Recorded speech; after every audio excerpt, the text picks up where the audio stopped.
Good morning बच्चों। आज का हमारा जो अगला टॉपिक होने वाला है वो है आवेशित समांतर प्लेट संधारित्र की प्लेटों के बीच ऊर्जा घनत्व। ऊर्जा घनत्व, घनत्व शब्द जब भी आता है तो हम उस भौतिक राशि की तुलना सदैव आयतन से किया करते हैं। अर्थात यहाँ पर जो हमने दो प्लेटें अब तक लिया करते थे संधारित्र को बनाने के लिए, यदि हम पहले हाथ को एक प्लेट और दूसरी हाथ को दूसरी प्लेट मान लें तो ऐसे ही हमारा संधारित्र हुआ करता था।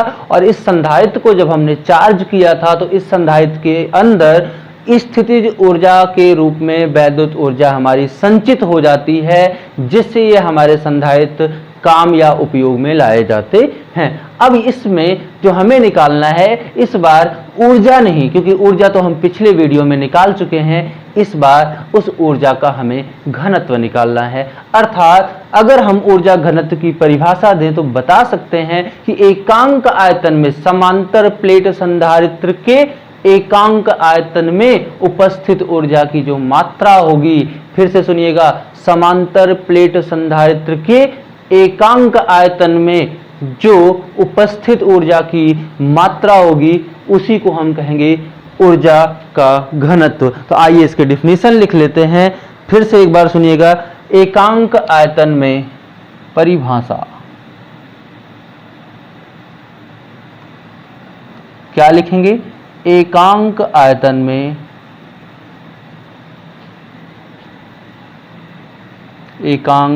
आयतन में उपस्थित ऊर्जा की मात्रा, एकांक आयतन में उपस्थित ऊर्जा को हम क्या कहते हैं? ऊर्जा घनत्व कहते हैं। ऊर्जा को ऊर्जा घनत्व कहते हैं। ठीक है बच्चों, तो क्या है परिभाषा इसकी कि एकांक आयतन में उपस्थित जो ऊर्जा होगी उसी ऊर्जा को हम ऊर्जा घनत्व कहते हैं। अर्थात यदि हम कहें कि यह हमारे दोनों हाथ ये संधारित्र की प्लेटें हैं तो इस हाथ का क्षेत्रफल ये होगा और दोनों हाथों के बीच की दूरी इन प्लेटों को एक घनाकार बर्तन का आकार देती हैं। यानी कि यदि हम इन दोनों हाथों को चारों तरफ से बंद कर दें तो इसमें भी आयतन आ जाता है। अगर इन दोनों के बीच उपस्थित क्षेत्र को, दोनों हाथों के बीच उपस्थित क्षेत्र का आयतन निकालना हो तो हम कैसे निकालेंगे? हम जानते हैं आयतन का जो सूत्र होता है लंबाई गुणे चौड़ाई गुणे ऊंचाई होती है, जिसमें लंबाई गुणे चौड़ाई का मान क्षेत्रफल के बराबर होता है। अर्थात यदि इस हाथ का क्षेत्रफल हमने a माना और दोनों हाथों के बीच की दूरी को d मान लिया तो लंबाई चौड़ाई तो हमें क्षेत्रफल से मिल जाएगा, ऊंचाई प्लेटों के बीच की दूरी से मिल जाएगी। अर्थात ऊर्जा घनत्व स्मॉल u बराबर क्या हो जाएगा? कैपिटल U, यानी कि संचित ऊर्जा बटे एकांक। जैसा कि मैंने आपको पहले भी बता रखा है, एकांक शब्द जिस भी भौतिक राशि के साथ जुड़ता है उस भौतिक राशि को हम क्या करते हैं? भाग दे देते हैं। और यहाँ पे एकांक आयतन, तो आयतन का सूत्र होगा, आप यहाँ पे हिंदी में भी लिख सकते हो या आप पहले पूरा लिखो यहाँ पे, ऊर्जा घनत्व बराबर संचित ऊर्जा बटे आयतन। चलो भाई, तो ऊर्जा आवेश घनत्व को हम ऊर्जा घनत्व को हम स्मॉल u से नोट करते हैं और संचित ऊर्जा को कैपिटल U से और आयतन को हम वॉल्यूम v से नोट कर सकते हैं। लेकिन आप यहाँ पे वॉल्यूम v से नोट ना करें क्योंकि यहाँ पे विभव भी है, इसलिए हम इसे सिर्फ आयतन को क्षेत्रफल गुणे प्लेटों के बीच की दूरी से नोट कर सकते हैं। तो small u is equal to, यानी कि स्मॉल u को हमने किससे नोट किया है? ऊर्जा घनत्व से, और कैपिटल U को संचित ऊर्जा की। जैसा कि हमने पिछली वीडियो में पढ़ा था, जो प्लेटों के बीच संचित ऊर्जा होती है वो कितनी होती है? हाफ CV² बटे A इंटू D। अगर हम इसे हल करें तो ये मान आपका निकल के आता है U is equal to 1/2 into CV² upon AD। हम जानते हैं ये सूत्र है, ऐसा नहीं कि ये सूत्र नहीं है, ये सूत्र बिल्कुल सही है, लेकिन इसी सूत्र को हम और बेहतर बना सकते हैं। आप यहां लिख सकते हैं, चूंकि C इज इक्वल टू, सी कौन है, समांतर प्लेट संधारित्र की धारिता, जिसका मान होता है epsilon naught A upon D. यह मान समीकरण 1 में रखने पर, आइए C के स्थान पे हम लिखते हैं epsilon naught A upon D, और ये मान रख करके एक नए सूत्र का हम यहाँ पे निर्माण करते हैं। तो ये हो जाएगा U is equal to half into, C के स्थान पे हमें लिखना है epsilon naught A upon D, तो ये हो जाएगा epsilon naught A upon D, और फिर गुणे में कौन है, v स्क्वायर, और बटे में कौन है, a इंटू डी। इतना मान मिलने के बाद हम आगे बढ़ते हैं। u is equal to half, a से a कैंसिल हो जाएगा और यहाँ पे बचेगा epsilon naught v square d into D is equal to D square. अगर आपको याद हो तो यहाँ पे हम v बाई डी को क्या लिख सकते हैं, फिर से आपको याद दिला देते हैं कि q is equal to C into भी होता है, या आप यहाँ से किसकी वैल्यू निकालना है, v अपान डी की वैल्यू निकालना है, या आप इसे वैद्युत क्षेत्र की तीव्रता ई से इसकी तुलना कर सकते हैं विभव प्रवणता की परिभाषा से। ये भी आपका सूत्र सही है। आगे लिखेंगे विभव प्रवणता की परिभाषा से। चलो भाई, क्या होता है, E is equal to V upon D, और यहाँ है V square upon D square, अर्थात ये हो जाएगा U is equal to half into epsilon naught, और V square upon D square, V square upon D square is equal to E square, अर्थात ये भी ऊर्जा घनत्व का मान हो जाता है। तो कहीं ना कहीं हम देखें तो ऊर्जा घनत्व का सूत्र निकालना हमारे लिए कितना आसान है। एक बार फिर से इसे दोहरा लेते हैं। हमने आपको बताया कि एकांक आयतन में उपस्थित ऊर्जा को ही हम ऊर्जा घनत्व कहते हैं, अर्थात ऊर्जा घनत्व बराबर प्लेटों में संचित कुल ऊर्जा बटे उसका आयतन। कुल ऊर्जा को हम कैपिटल U से नोट करते हैं और आयतन को प्लेट का क्षेत्रफल गुणे प्लेटों के बीच की दूरी, अर्थात क्षेत्रफल A और बीच की दूरी D।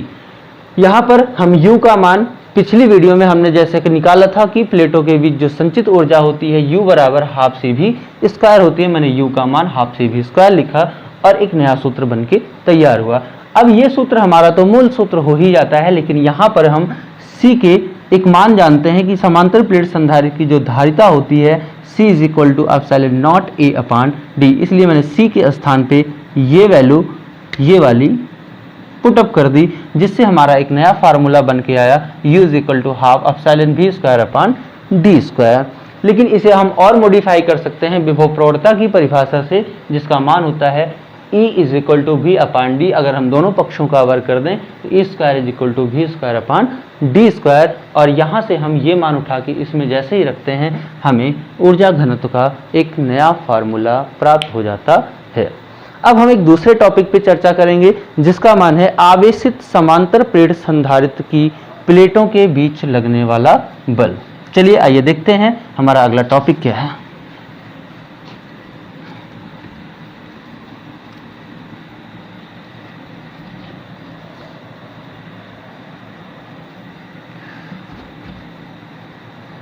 अगला टॉपिक है हमारा आवेशित समांतर प्लेट। आवेशित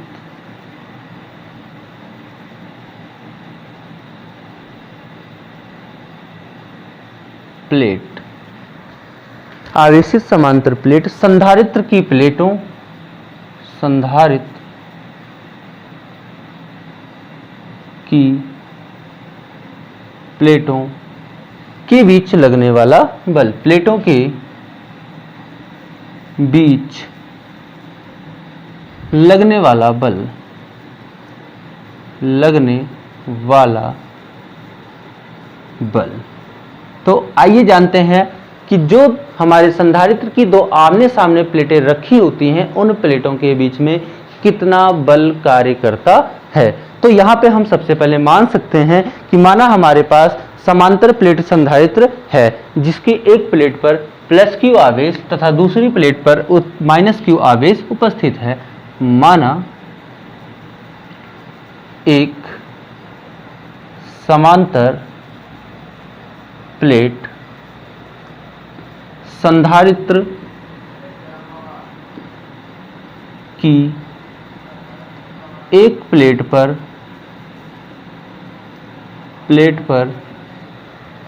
प्लस क्यू तथा दूसरी प्लेट पर माइनस क्यू आवेश उपस्थित है या है। ठीक है ना।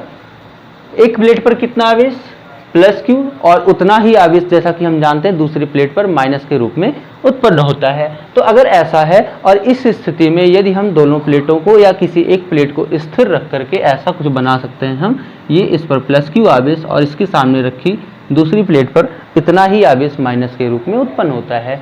यदि हम इस प्लेट को दूसरी प्लेट को थोड़ी सी दूरी खिसका दें तो खिसकाने में कुछ हमें कार्य करना पड़ेगा। तो मान लेते हैं ये प्लेट पहले यहाँ थी और इसे यहाँ से यहाँ तक थोड़ी सी दूरी डी खिसकाया गया। तो इस दूरी को इतना कम खिसकाया गया कि इसमें जो वैद्युत क्षेत्र है या जो प्लेटों के बीच की पहले वास्तविक दूरी थी उसकी अपेक्षा ये दूरी बहुत कम होती है, जिससे वैद्युत क्षेत्र की तीव्रता के मान में कोई विशेष परिवर्तन नहीं आता है। इसलिए यहाँ पे वैद्युत क्षेत्र को हम नगण्य मान लेते हैं कि यहाँ से यहाँ तक खिसकाने में किसी वैद्युत क्षेत्र में कोई विशेष परिवर्तन नहीं आया है। तो यदि हम दूसरी वाली प्लेट को थोड़ी सी दूरी डी तक खिसकाते हैं तो खिसकाने में किया गया कार्य प्लस क्यू। यदि दूसरी प्लेट को डी दूरी खिसकाया जाए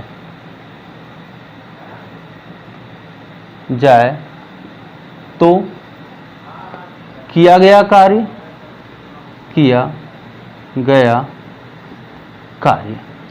W बराबर क्या होता है, बल गुणे बल की दिशा में विस्थापन। अर्थात यदि हम थोड़ी सी दूरी d खिसकाते हैं और प्लेटों के बीच में ये कौन है, लगने वाला बल, आप लिख सकते हो जहां F प्लेटों के बीच लगने वाला बल है। जहां पर F कौन है, प्लेटों के बीच लगने वाला बल है।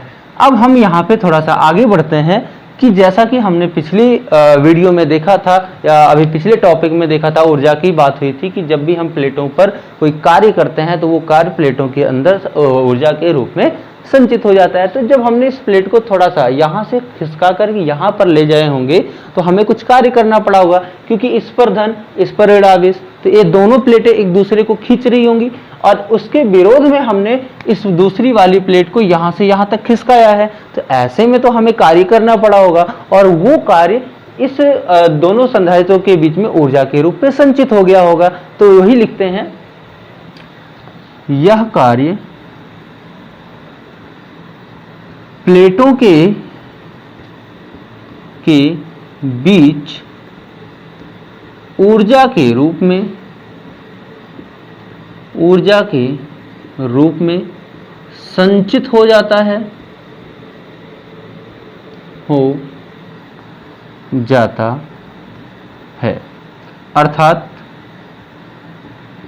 अर्थात U इज इक्वल टू, हमने जैसा कि पढ़ा था कि U is equal to Q square upon C या U is equal to half से भी स्क्वायर, ठीक उसी प्रकार U इज इक्वल टू अगर आप यहाँ पे मान रखते हैं तो होता है हाफ क्यू इंटू भी, हाफ क्यू इंटू भी।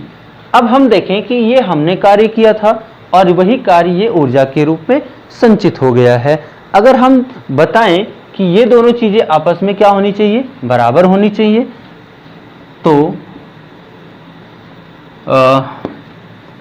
F इंटू डी ये हमारे द्वारा किया गया कार्य था, जो बराबर होगी हाफ क्यू भी स्क्वायर के, या आप इसे ऐसा लिख सकते हो W is equal to U, अर्थात किया गया कार्य ऊर्जा के रूप में संचित हो जाता है। तो जहाँ पे कार्य का मान हमारे पास है F इंटू डी और ऊर्जा का मान है हमारे पास हाफ क्यू भी। यहाँ से यदि हम भी का मान निकालें तो आइए देखते हैं, ये हो जाएगा हमारा F is equal to half Q into भी, ये डी आपका गुणा में है, इधर जाएगा तो भाग में, भी अपान डी विभव प्रवणता की परिभाषा से आप यहाँ लिख सकते हो E बराबर होता है भी अपान डी से। तो जहाँ पे भी अपान डी, ये भी अपान डी है, इसे हम लिख सकते हैं E के बराबर। तो इसे आइए अगली लाइन में लिखते हैं F is equal to 1/2 Q और ऐसे ब्रैकेट लगा देते हैं भी अपान डी, और भी अपान डी मान किसके बराबर है? E के। तो F बराबर हाफ E इंटू क्यू, अर्थात प्लेटों के बीच में जो लगने वाला बल है उस बल का मान हाफ E क्यू के बराबर होता है। तो मिलते हैं अब आपको अगली वीडियो में एक अगले नए टॉपिक के साथ। यदि आपको वीडियो अच्छी लगी हो तो आप लाइक कर दें और अपने दोस्तों के साथ शेयर भी कर दें। मिलते हैं अब अगले दिन, तब तक के लिए जय हिंद।